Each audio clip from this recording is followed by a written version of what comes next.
Everyone and welcome back to our channel all university exam. आज के इस series में हम लोग डिस्कस करेंगे आपका नेक्स्ट जो पेपर है बीकॉम थर्ड सेमेस्टर का बैंकिंग ऑपरेशन।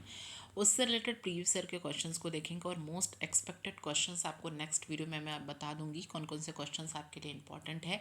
इसके अलावा ये आपका 2022 का PYQ है, मेरे पास और भी PYQ अगर मिलेंगे तो मैं जल्दी उसको अपलोड कर दूँगी। ये सभी क्वेश्चंस आप देख सकते हैं कितने ज़्यादा इंपॉर्टेंट है और इसका PDF मैं अपने व्हाट्सएप ग्रुप में शेयर कर दूंगी, जिसका लिंक आपको डिस्क्रिप्शन बॉक्स से मिल जाएगा, वहाँ से आप ज्वाइन कर लीजिएगा। तो देख लेते हैं कैसे कैसे क्वेश्चंस आपके बैंकिंग ऑपरेशंस के लिए इंपॉर्टेंट है। तो इन सभी क्वेश्चंस को आप अच्छे से प्रिपेयर कर लीजिए।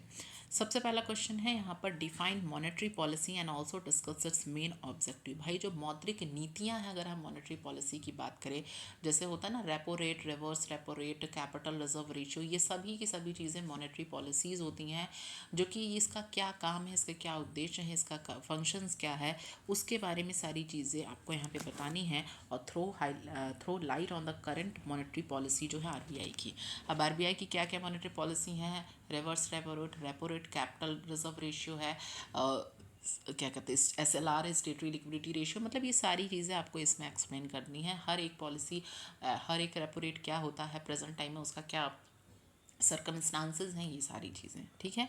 और इसके अलावा अगर आप हमारी वीडियोस आपके लिए इंपॉर्टेंट है या हेल्पफुल है थोड़ी सी भी, तो प्लीज़ आपसे एक हम्बल रिक्वेस्ट है कि प्लीज़ चैनल को सब्सक्राइब करो और जितना हो सके उतना ये अपने दोस्तों के साथ, क्लासमेट्स के साथ शेयर करो। और प्लीज़ आपसे एक रिक्वेस्ट है, 1K सब्सक्राइबर तो आप बिल्कुल इसको करा दीजिए, ताकि इस वीडियो के पहले, ठीक है। Please it's a humble request कि 1K सब्सक्राइबर आप ज़रूर करा दीजिए।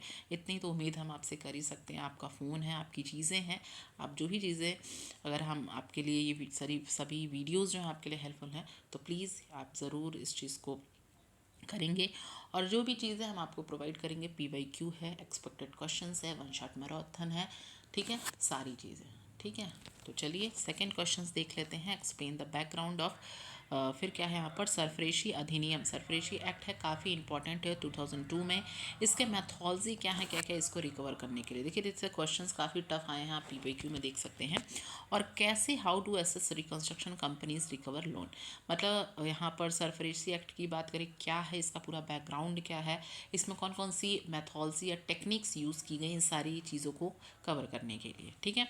नेक्स्ट क्वेश्चन है, आया है, डिस्क्राइब मनी लॉन्ड्रिंग, क्या होता है, व्हाट आर डिफरेंट मेथड। अब भाई मनी लॉन्ड्रिंग का कॉन्सेप्ट समझाओ, सबसे पहले उसकी मीनिंग समझाओ, उससे रिलेटेड जितने भी टर्म्स आपने पढ़ी हैं कि क्या होता है मनी लॉन्ड्रिंग, उसको as a keyword, as a flow chart, as a diagrammatically उसको एक्सप्लेन करना है।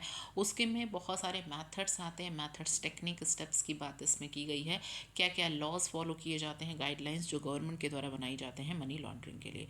तो इन सभी के लिए आप इजीली इसको प्रेजेंट करना है।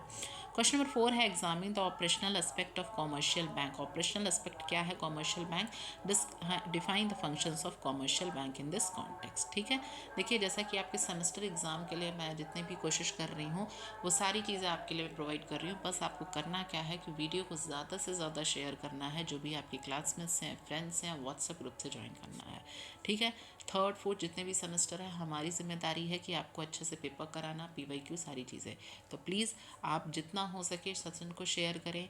इसके अलावा यहाँ पर आप जो भी है सब्सक्राइबर 1K तो टारगेट है पहला, कि आप 1K सब्सक्राइबर इसका ज़रूर ही कराएं, ठीक। अब कॉमर्शियल बैंक क्या होते हैं, तो कॉमर्शियल बैंक के क्या क्या काम होते हैं, क्या क्या फंक्शंस होते हैं, ऑब्जेक्टिव्स क्या होते हैं, कॉमर्शियल बैंक्स के ऑथर्स की डिफिनेशंस क्या होती हैं, वो आपको लिखनी है। इसके अलावा सारी चीज़ें जो आपको कॉमर्शियल बैंक से रिलेटेड पता है, वो सभी चीज़ें आप इसमें इंक्लूडेबल कर सकते हैं, ठीक है। मतलब जो भी चीज़ें आपको नहीं भी मालूम है ना, तो उसको एज ऐसे लिखो ना कि हाँ हम, जैसे आप कॉमर्शियल बैंक में क्या है, डिपॉजिट करता है, लोन प्रोवाइड करता है, इन सब को आपको कीवर्ड्स को बहुत अच्छे से आप उसमें फंक्शंस को में भी इंक्लूड कर सकते हो, उसके ऑब्जेक्टिव्स में भी, ठीक। तो जो आपने फंक्शंस पढ़े हैं, हेडिंग्स डिफरेंट कर दो, लेकिन पॉइंट्स थोड़ा सा आगे पीछे करके लिख दो, ठीक है। तो एक तरीका होता है आपको चीज़ों को प्रेजेंट करने का। नेक्स्ट क्वेश्चन है, right a short notes on any two of the following, जैसे हो गया चेक, हो गया बिल ऑफ एक्सचेंज, हो गया प्रोमिसरी नोट, हुंडी। इसमें से आप इसके अलावा और कोई भी शॉर्ट नोट्स भी पूछ सकता है, जैसे लाइक कॉमर्शियल बैंक क्या होते हैं, मनी लॉन्ड्रिंग क्या होता है, इसके अलावा नेगोशिएबल इंस्ट्रूमेंट एक्ट से भी क्वेश्चंस आपके काफ़ी बनते हैं। तो कोई भी इसमें से आपको सारे कोई भी अच्छे से, जो कि बिल ऑफ एक्सचेंज आपका नेगोशिएबल इंस्ट्रूमेंट में आता है, चेक के टाइप्स क्या होते हैं वो भी आपसे एक इंडिविजुअल पूछ सकता है, तो ये आप देख सकते हैं, जो कि क्वेश्चंस का पेपर लेवल। क्वेश्चन नंबर 6 है एक्सप्लेन द ई बैंकिंग क्या है, उसके मेन फीचर्स क्या हैं, उसके मेरिट्स और डीमेरिट्स। भाई ई बैंकिंग क्या है? इलेक्ट्रॉनिक बैंकिंग आजकल आप देखते हैं डिजिटली जो भी सारी चीज़ें आपको ऑनलाइन चीज़ें सब चीज़ें, उससे क्या क्या फीचर्स हैं, ठीक। तो आप इसको भी पूरी तरीके से लिख सकते हैं। उसके मेरिट्स क्या फ़ायदे हैं तो नुकसान भी हैं। कभी क्या होता है जो ई बैंकिंग होता है कभी कभी उसमें क्या सर्वर इश्यूज़ की वजह से बहुत सारी प्रॉब्लम्स हो जाती हैं, नेटवर्क प्रॉब्लम की वजह से हो जाती हैं, और बहुत ज़्यादा टाइम कंज्यूम, मतलब इसमें आप पूरी डीमेरिट्स को भी मेंशन कर सकते हैं ईजिली। नेक्स्ट क्वेश्चन है define the word securities explain the various types of security. भाई सिक्योरिटी कितने तरीके की होती हैं, उनके टाइप्स भी आपको इसमें एक्सप्लेन करने हैं। क्वेश्चन नंबर 8 है why were commercial bank nationalised in India. Commercial bank का राष्ट्रीयकरण क्यों किया गया और इसके पीछे रीजंस क्या हैं, इसके क्या अभी अगर मेरिट्स की बात करें तो क्या है। और जैसे था ना एलपीजी पॉलिसी आपने पढ़ी होगी, लिक्विड लिक्विड क्या बोलते हैं, एलपीजी पॉलिसी था, उसमें प्राइवेटाइजेशन की अगर हम बात करें तो फिर से क्यों उसके टुवर्ड्स क्यों किया जा रहा था, तो इस पर भी आपको कुछ 2-3 पॉइंट्स आप इसमें एक्सप्लेन कर सकते हैं।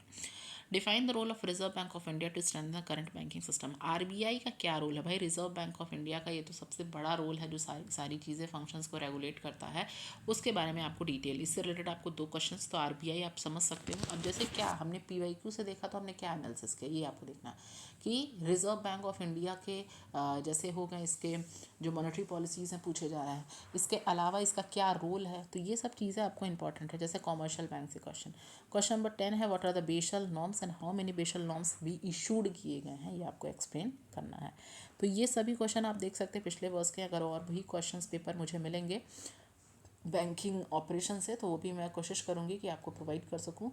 इसके अलावा आपको वन शॉट रिवीजन भी प्रोवाइड होगा, जैसे ही व्हाट्सएप ग्रुप से ज्वाइन हो जाएगा, जैसे ही जब लाइव सेशन एक्टिव होगा या मैं लिंक ग्रुप में प्रोवाइड कर दूँगी, ठीक है। तो व्हाट्सएप ग्रुप से ज्वाइन हो जाएगा जैसे ही लाइव सेशन चलेगा, क्योंकि वो देखो सेशन इंपॉर्टेंट है। आपने कुछ भी नहीं पढ़ा कोई बात नहीं, आपने टॉपिक भी नहीं पता, सिलेबस नहीं, लेकिन हम वन शॉट में सभी सिलेबस पूरे टॉपिक्स को कवर करते हैं, ठीक है। तो उसको आप ज़रूर कवर करिएगा। ओके, वीडियो आपके लिए हेल्पफुल होगी, वीडियो को लाइक करिएगा और जितना हो सके इस वीडियो को ज़्यादा से ज़्यादा शेयर करिएगा।